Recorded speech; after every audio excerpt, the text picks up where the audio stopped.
The WNBA is witnessing a game-changing moment. The Chicago Sky just made a huge move, shifting their home game against the Indiana Fever to the massive United Center. This isn't just about basketball, it's about the skyrocketing demand sparked by Caitlin Clark's arrival in the league. But not everyone is thrilled, as fellow rookie Angel Reese isn't holding back on her thoughts. What does this mean for the WNBA's future? Let's break it all down. But before further proceeding in video, if you're new to the channel, please support by hit that subscribe button for more updates. So the Chicago Sky have announced that they are moving arenas for Indiana's home game. Well, Indiana's road game, but Chicago's home game. This is the motion that the Indiana Fever / Caitlin. The Chicago Sky just sent shockwaves through the WNBA with a game-changing decision, literally. They're ditching their usual home at the 1,000-seat Wintrust Arena and making a one-night-only move to the colossal United Center, a venue that can pack in a jaw-dropping 23,500 fans. Why? Because when Caitlin Clark and the Indiana Fever come to town, it's not just a game, it's an event. The excitement surrounding this rookie showdown has gone beyond basketball. It's evolving into a high-stakes business revolution, and not everyone is thrilled. Rising star Angel Reese isn't staying silent about what's really happening behind the scenes. The rivalry between two of the league's most electrifying rookies is no longer just about buckets and highlight reels, it's about power, money, and influence on a scale the WNBA has never seen before. The Sky have just announced that they are moving their game against the Indiana Fever to the United Center. Now, generally, these Sky play in Wintrust Arena, which accommodates about like 10,000 people, but the United Center accommodates 23,500. Now, I did hear that the 23,500 were for concert events, and for sporting events, I think it was either in the 21,500 range. The Chicago Sky are making a bold and unprecedented move, shifting their highly anticipated home game against the Indiana Fever to the iconic United Center. This isn't just an ordinary venue swap, it's a leap from their usual 1,000-seat Wintrust Arena to the legendary battleground where Michael Jordan built his legacy. The United Center isn't just bigger, it's hallowed ground in basketball history, a place where championships were won and banners still wave in glory. And now, for one night, it will be the center of the WNBA universe. The Sky's decision highlights just how much of a spectacle Caitlin Clark's arrival has become.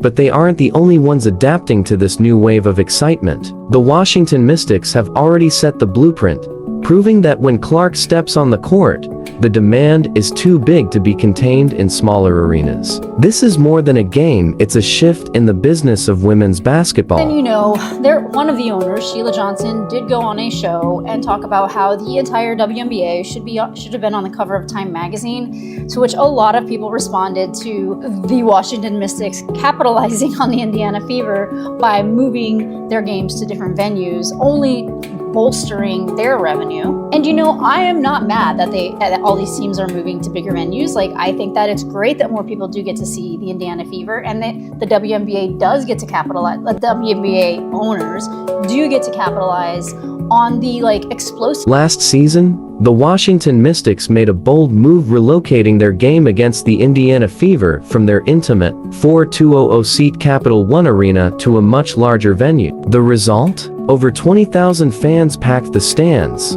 shattering attendance records and proving that the demand for women's basketball is soaring. This year, they aren't just repeating the move, they're doubling down on it. In a stunning move, the Mystics announced that not one, not two, but 4 of their home games will now be played in significantly larger arenas. Games against the Aces and Sky will be held at Eagle Bank Arena with a 1,000-seat capacity. But when Caitlin Clark and the Indiana Fever come to town, they're going even bigger, shifting the matchups to the massive 1,400-seat CFG Bank Arena. The trend is undeniable when Clark is on the court. Teams are seeing an unprecedented surge in ticket sales. This isn't just about making room for a few extra fans. It's about maximizing what has now been dubbed the Caitlin Clark effect. a phenomenon that is rewriting the playbook for how the WNBA does business. A seismic shift is happening in the WNBA, and the numbers prove it. According to a June report by sportscasting.com, league attendance has skyrocketed by an astonishing 105% whenever Caitlin Clark steps onto the court.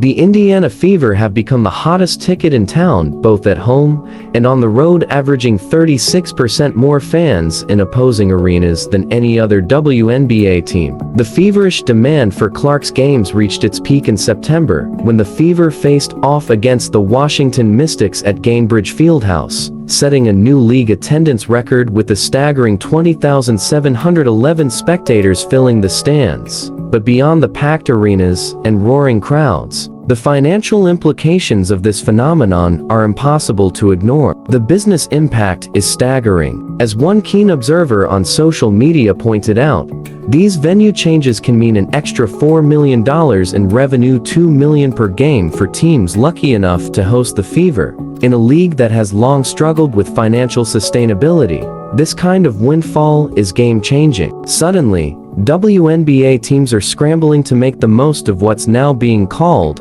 the Caitlin Clark effect. However, not everyone is thrilled about this unprecedented focus on a single player. There's a growing undercurrent of frustration among some of the league's biggest stars, most notably Angel Reese, who has built an empire of her own with a massive following, undeniable charisma, and the kind of star power that demands attention. While Reese hasn't spoken out directly about the venue changes, her social media activity and body language suggest she's not entirely comfortable with the spotlight being so singularly focused on Clark. The tension between these two rookies isn't new. It dates back to their iconic clash in the 2023 NCAA championship game between SU and Iowa, a battle that shattered viewership records and captivated the sports world. The game wasn't just about elite basketball, it was about two contrasting styles, two polarizing personalities, and the undeniable magnetism of their rivalry. Fast forward to the WNBA, and that same dynamic is playing out on an even bigger stage. Both rookies have injected unprecedented energy into the league, but it's Clark's presence that's driving the major business decisions, like teams strategically moving games to larger arenas. That raises some thought-provoking questions. Is it fair that franchises are specifically capitalizing on Clark's appeal while other rising stars, like Reese, aren't receiving the same level of attention? Should similar accommodations be made for games featuring the Chicago Sky, a team that boasts its own marquee names? And what does this all mean for the future of the WNBA as a whole? Clark herself weighed in on the venue situation last season, offering a perspective that now feels almost prophetic. That's what it is. And if it's going to help move the game forward, absolutely. That's amazing. That's what it should be like. I mean, saw the ticket prices. I guess the only thing is, I'm surprised we're not playing at the United Center. I thought that would have been really good for the game, and really good for all the women's basketball fans in Chicago. So maybe there's a conflict of some sort that I don't know about. Obviously, that's a little above my pay grade.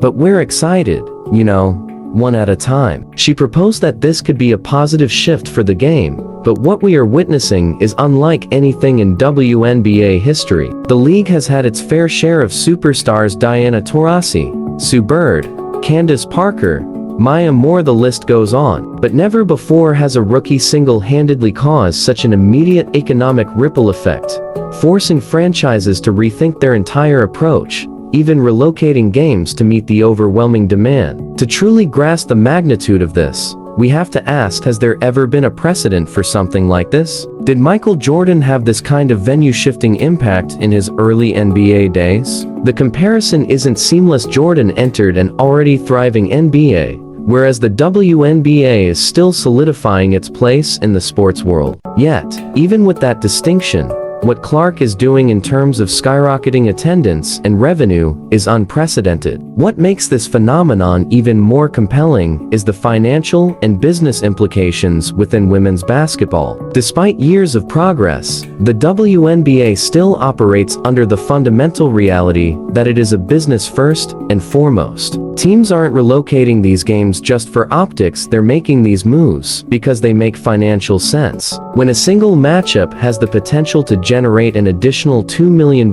in revenue, the decision is practically a no-brainer. One analyst put it bluntly, "Clark doesn't just move the needle, she is the needle, and her influence goes far beyond ticket sales." The recent improvements to the One-Richer contracts under the new collective bargaining agreement, investments in upgraded practice facilities, and even last season's long overdue introduction of charter flights can all be traced back, at least in part, to the financial surge and increased visibility she has brought to the league. But with this undeniable wave of attention comes more complex questions about recognition and fairness within the sport. Basketball, at its core, is a team game, yet the overwhelming focus on a single player, no matter how game-changing she may be, has the potential to create friction within teams and the league as a whole. This is where Angel Reese's presence in the conversation becomes crucial. Reese has cultivated her own massive following and has proved herself as a star in her own right. The Clark vs. Reese storyline, which first captivated fans in college, has seamlessly transitioned into the professional stage. However, the commercial disparity in how the league and franchises are leveraging their names is striking. What makes this dynamic even more fascinating is how it is playing out publicly. Reese, known for her confidence and outspoken personality, hasn't held back from sharing her feelings about the constant comparisons to Clark or the sense that she isn't being given the same commercial shine. While she undoubtedly respects Clark's talent, there's an undercurrent of frustration, an ongoing debate about visibility, marketability, and the broader forces shaping the future of women's basketball.